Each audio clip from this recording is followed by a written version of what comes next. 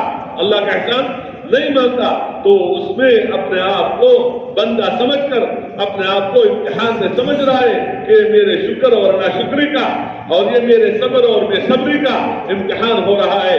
اس لیے وہ اللہ پاک سے ہر وقت راضی ہے ہر حال میں اور اللہ سے مانگتے ہیں. تو بہرحال میرے محترم دوستوں، میں عرض کر رہا تھا کہ یہ حالات شکل کے اعتبار سے آپ دیکھیں، حضرت ایوب علیہ السلام پر حالات آئے، کتنے حالات آئے. بدن کے اعتبار سے دیکھو تو بیماری یہ الگ بات ہے کہ اپنے بندوں کو اللہ اس قسم کی بیماریوں سے اور اللہ اس قسم کے حالات سے بچاتا ہے کہ جس سے گن آئے، جس سے کیا ہے کہ اس کے قریب کوئی نہ جا سکے. اس قسم کے حالاتوں سے اللہ کیا ہے بچا دیتا ہے. لیکن میرے محترم دوستوں، اللہ کی طرف سے امتحانات آتے ہیں، پر آئے تو بدن کے اعتبار سے، آگے مویشیوں کے اعتبار سے سب گر گیا، دب گئے مویشی. اہل عیال کے اعتبار سے بچے بھی کیا ہو گئے، مر گئے. اب بظاہر بندہ کہتا ہے، یہاں تک کہ بعض لوگوں نے کہا کہ پتہ نہیں کون سا گناہ ہوا ہوگا کہ ان حالات میں اللہ نے کیا کر دیا، اللہ نے اس میں مبتلا کر دیا. تو جب حکم پورا کیا جاتا ہے، حالات آتے ہیں، وہ امتحان ہوتا ہے. امتحان بڑوں کا ہوتا ہے. پیغمبر مخلوق میں سب سے زیادہ اللہ کے محبوب ہیں، تو اللہ نے اور وہ ان امتحانات میں کس کو پکارتا ہے؟ اللہ کو. اللہ کے سوا کسی اور کی طرف ان کا دھیان نہیں جاتا. اس لیے اگر بیماری کا حال آیا تو حضرت ایوب علیہ السلام نے کس کو پکارا؟ اللہ کو پکارا. وَاذْكُرْ عَبْدَنَا أَيُّوبَ إِذْ نَادَىٰ رَبَّهُ، کہ اس نے اللہ کو پکارا. أَنِّي مَسَّنِيَ الشَّيْطَانُ بِنُصْبٍ وَعَذَابٍ. یہ اللہ والوں کے جتنا تعلق اللہ سے ہوگا تو ظاہر میں اگر کوئی بات ایسی آئی تو اس کو منسوخ کرتا ہے اپنے کمی کی طرف، اپنے کمی کی طرف. یہ بڑوں کی بڑی باتیں کہ کسی وقت اپنے پر کسی وجہ سے اس طرح مطمئن نہیں ہوتا ہے کہ نہیں میں تو بس سب ہر اعتبار سے ہوں. حالانکہ نبی تو کتنی بڑی بات. تو فرمایا کہ دیکھو یہ حال میرے پر آیا، اللہ کی طرف اللہ سے مانگا. اب اللہ نے ظاہر کے خلاف کیسی مدد کی؟ کہتے ہیں ارکض برجلک ھذا مغتسل بارد وشراب، کہ اپنے ایڑی زمین پر مار دو. اب اللہ ہی کا کام ہے، زمین بھی اللہ کی. اسی زمین کو اللہ نے قارون کے لیے کیا بنا دیا؟ ہلاکت کا ذریعہ، اور اس میں دنسایا. اور اسی زمین کو پاڑ کر حضرت اسماعیل علیہ السلام کے چھوٹے چھوٹے پاؤں، اس سے کیا طاقت اور قوت ہے کہ وہ زمین سے کوئی چیز نکال لے. لیکن وہاں سے زمزم کا پانی نکالا، اور ادھر سے حضرت ایوب علیہ السلام نے اسی زمین پر ایڑی ماری، اور ادھر سے کیا ہے، ادھر سے چشمہ نکلا. وہی لاٹھی موسیٰ علیہ السلام کے ہاتھ میں اور پتھر پر مار دیتا ہے اللہ کے حکم سے. طاقت اللہ کے حکم میں ہے، قوت اللہ کے حکم میں ہے، اثر اللہ کے حکم میں ہے.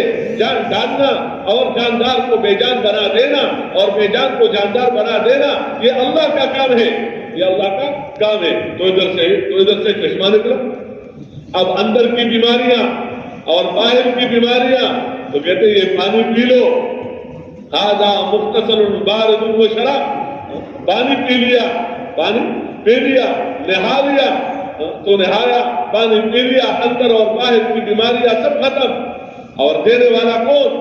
کہتے ہیں وَوَهَبْنَا لَهُ أَهْلَهُ وَمِثْلَهُم مَّعَهُمْ رَحْمَةً مِّنْ عِندِنَا وَذِكْرَىٰ لِأُولِي الْأَلْبَابِ، کہ ہم نے ان کے اہل و عیال ان کو واپس کر دیے، اس سے زیادہ دے دیا، اس سے زیادہ دینے والا اللہ ہے، دینے والا اللہ ہے. اور کہتے ہیں یہ نصیحت ہے عقل مندوں کے لیے کہ کسی اللہ والے پر اگر حالات آ جائے اور کسی دیندار پر حالات آ جائے تو یہ نہ کہنا کہ پتہ نہیں کس گناہ کی وجہ سے آیا ہے. کس گناہ کی وجہ سے؟ اپنوں پر بھی لاتے ہیں، غیروں پر بھی لاتے ہیں، اب ان کے ساتھ اپنے تعلق بڑھانے کے لیے لاتے ہیں. تعلق اس لیے کہتے حکم پورا کرنے میں اگر نفع قربان کرنا پڑے نفع قربان کر لو, حکم ہاتھ سے جانے نہ دو, اور نقصان برداشت کرنا پڑے تو نقصان کیا کر لو, نقصان برداشت کرو, نقصان برداشت کرو. اس سے ڈرو, اس بات سے کہ پیسہ آ رہا ہے, حکم پورا نہیں کیا جا رہا ہے اور پیسہ آ رہا ہے.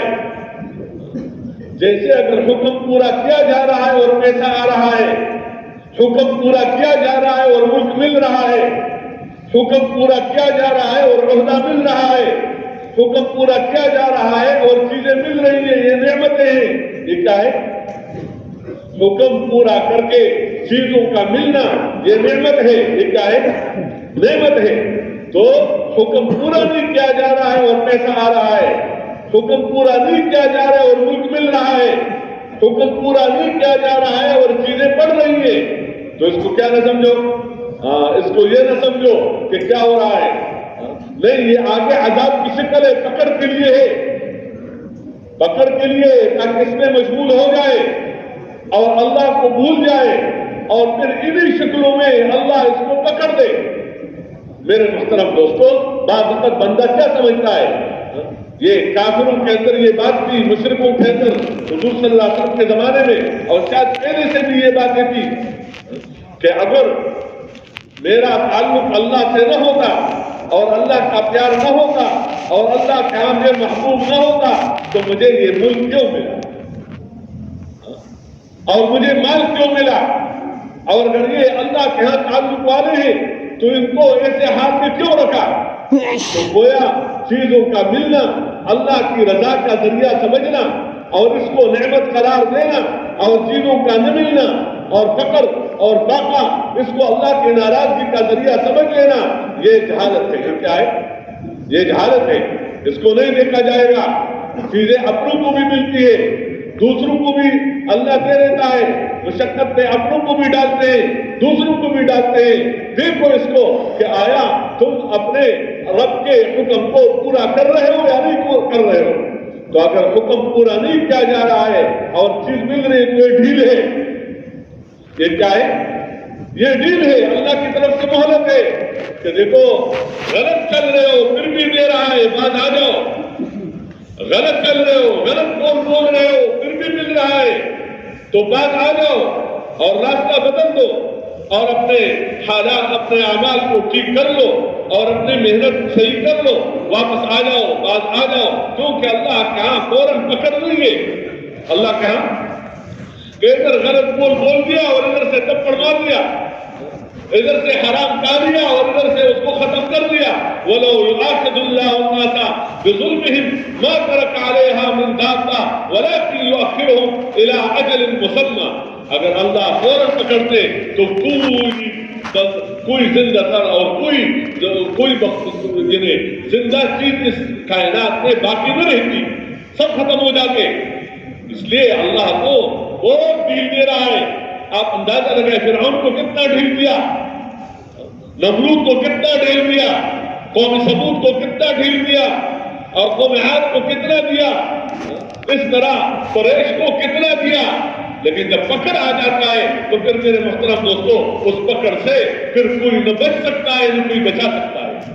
جو اللہ کے پکڑ بہت سخت ہے, ان بطش ربک لشدید. تو بارہ میں عرض کر رہا تھا کہ یہ پھر آگے اگر حکم پورا نہیں کیا جا رہا ہے اور چیز مل رہی ہے تو یہ نعمتیں نہیں ہے, اور حکم کے خلاف ہو رہا ہے تو, اور اگر گناہ ہو رہا ہے اور اللہ کی طرف سے مصیبتیں آ رہی ہیں تو یہ عذاب کی شکلیں ہیں, یہ عذاب کی شکلیں ہیں تاکہ بندہ اللہ کی طرف متوجہ ہو جائے اور بعد آ جائے. کبھی دے کر متوجہ کرتا ہے, کبھی لے کر متوجہ کرتا ہے, کبھی سزا دے کر متوجہ کرتا ہے. وَلَنُذِيقَنَّهُم مِّنَ الْعَذَابِ الْأَدْنَىٰ دُونَ الْعَذَابِ الْأَكْبَرِ لَعَلَّهُمْ يَرْجِعُونَ. کہ ہم چھوٹی چھوٹی مصیبتیں ان پر ڈالتے ہیں اس دنیا میں بڑے عذاب سے پہلے جو موت کے وقت پھر اللہ کی پکڑ آئے گی اس سے پہلے اور جو مرنے کے بعد پھر جہنم میں اس سے پہلے دنیا میں ہم ان کو متوجہ کرتے ہیں تاکہ یہ کیا ہو جائے، تاکہ یہ واپس آ جائے اور یہ پہچانے کہ آخر میرے ساتھ کیا ہو رہا ہے۔ پیسہ پہلے بھی تھا، آج بھی ہے، اور اگر دل پر چلا گیا تو میں پہلے تھا، آج بھی وہی ہوں، آج بھی میرے ہاتھ ہیں، آج بھی میرا دماغ ہے، آج بھی میرا سب کچھ ہے کہ جو میں کہا کرتا تھا انما اوتیتہ علی علم عندی، کہ جو مجھے مل رہا ہے یہ میرے ہنر اور میرے سمجھ کی وجہ سے مل رہا ہے، تو میرا ہنر کدھر چلا گیا اور میری قوت اور طاقت کا آج بھی ہے، لیکن وہ چیزیں نہیں ہیں۔ اس لیے میرے محترم دوستو، اگر وہ عذاب کی شکل ہے اور مسلمان پر آ رہا ہے، دیندار پر آ رہا ہے، تو اللہ کی طرف سے کیا ہے؟ اللہ کی طرف سے ایک ابتلا اور امتحان ہے۔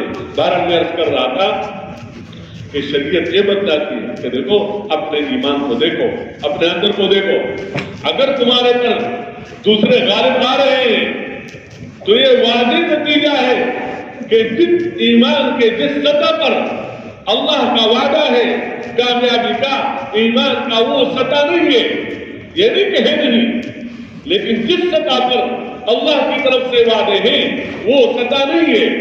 اگر وہ سطح آ جائے تو اس سطح والا وہ عبادات میں فقیر نہیں ہوتا، بلکہ وہ عبادات کے اعتبار سے بڑھیا عبادات اس کے ہوتے ہیں، بڑھیا سے بڑھیا اخلاق ہوتے ہیں۔ جیسے ایک مالدار آدمی بڑھیا سے بڑھیا لباس پہنتا ہے، بڑھیا سے بڑھیا مکان بناتا ہے، بڑھیا سے بڑھیا سواری پر سفر کرتا ہے اور بڑھیا سے بڑھیا چیزیں استعمال کرتا ہے، یہ دلیل ہے اس بات کی کہ اس کے پاس زیادہ مال ہے، اس کے پاس یہ غریبوں کی طرح زندگی نہیں گزارتا، یہ فقیروں کی طرح زندگی نہیں گزارتا، پہنتا تو وہ بھی ہے اور یہ بھی ہے، لیکن اس کے لباس کو دیکھو اور اس کے لباس کو دیکھو تو اس کے لباس میں اور اس کے لباس میں زمین اور آسمان کا فرق ہے۔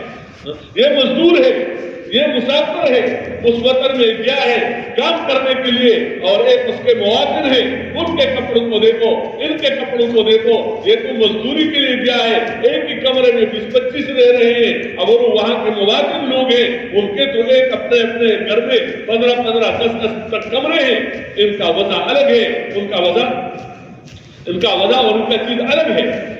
تو جس طرح یہ ضرورت تو سب کی ہے، لیکن اس میں فرق ہے، کپڑوں میں، لباس میں، مکان میں، سواریوں میں، شادیوں میں، آگے اختیارات میں۔ تو اس طرح ایمان ہوتا ہے، اس طرح ایمان ہوتا ہے، یہ وہ ایماندار ہے۔ اس کی نماز کو دیکھو تو اس کی نمازوں میں جیسے صحابہ کرام کی نمازیں تھی، صحابہ کرام کی نمازیں تھی، تو ان کی نمازیں ایمان والوں کی نمازیں، ایمانداروں کی نمازیں۔ حضور پاک صلی اللہ علیہ وسلم کی نماز کیسی تھی، حضور صلی اللہ علیہ وسلم کے اخلاق کیسے تھے، حضور صلی اللہ علیہ وسلم کی معاشرت کیسی تھی، حضور صلی اللہ علیہ وسلم کے معاملات کیسے تھے، حضور پاک صلی اللہ علیہ وسلم نے قضا میں کیا سکھلایا امت کو، اور صحابہ کرام کی نمازیں، صحابہ کرام کی ایمان، صحابہ کرام کے اخلاق وہ غریبوں کی طرح نہیں جس کے اندر تھوڑا سا ایمان ہو گیا ہو، تو جو اس کو نماز پر بھی نہیں لا سکتا، جو اس کو مالداروں کے مال سے مستغنی نہیں کر سکتا، جو اس کو حاکموں کے حکومت کے رعب سے بچا نہیں سکتا، جو اس کو مالداروں اور دنیا والوں کے دروازوں پر دستک دینے سے بچا نہیں سکتا، حالانکہ جو اللہ کے گھر پر آئے گا وہ دوسروں کے گھر میں جانے سے اللہ اس کو بچا دے گا۔ میں یہ نہیں کہتا کہ جو ظاہری نظام کے اعتبار سے جانا، جیسے میں عرض کیا ابراہیم علیہ السلام گئے تھے نمرود کے پاس، وہ آٹا لینے کے لیے ایک نظم ہے، ایک قانون ہے، اس کے اعتبار سے ایک دیندار آدمی بھی جائے گا اور ایک کافر بھی جائے گا، لیکن راستہ بدلنا اور احکامات کی پرواہ نہ کرنا اور احکامات کو عزت کا ذریعہ نہ سمجھنا، یہ سب سے بڑی جہالت ہے۔ کہ وہ چیزیں جو میں نے عرض کی وہ تو ضروریات ہیں کہ یہ بیماری یہ ہے، دوا یہ ہے، وہ سب کچھ بندہ کر لے، ایک ہی ڈاکٹر کے 2-4 بیمار ہیں 10-15، اور وہ ایک ہی بیماری پر ہے، سب کچھ ایک قسم کی دوا لے رہے ہیں اور پرہیز بھی کر رہے ہیں، لیکن ایک جو ہے وہی اسپتال سے گھر پہنچ جاتا ہے اور دوسرا اسپتال سے قبرستان پہنچ جاتا ہے۔ حالانکہ نہ ڈاکٹر میں فرق ہے، نہ بیماری میں فرق ہے، نہ دوائی میں فرق ہے، نہ اس کے تشخیص میں فرق ہے. کیوں؟ اس وجہ سے کہ مسئلہ کسی کے ہاتھ میں نہیں ہے سوائے اللہ کے، اور اللہ کے ہاں یہ نظام نہیں ہے. وہ تو اس کے جانے کا وقت اللہ نے مقرر کیا ہے. خواہ لاکھوں ڈاکٹر آ جائے، اس نے جانا ہی ہے. اس نے کیا ہے؟ یہ بچا نہیں سکتے، اس پر وعدے نہیں ہے. اور میرے محترم دوستو، جو قرآن اللہ نے اتارا ہے قیامت تک آنے والے انسانوں کے لیے، اس میں جس چیز کو وہاں ضمنیات نہیں ہے، وہاں بتایا گیا ہے کہ دیکھو یہ احکام ہے، اس حکم پر وعدہ ہے، تم حکم پورا کرو گے میں تمہیں اطمینان دے دوں گا، تم حکم پورا کرو گے میں تمہیں عزت دے دوں گا، تم حکم پورا کرو گے میں تمہارے مال میں جان میں برکتیں دے دوں گا، تم حکم پورا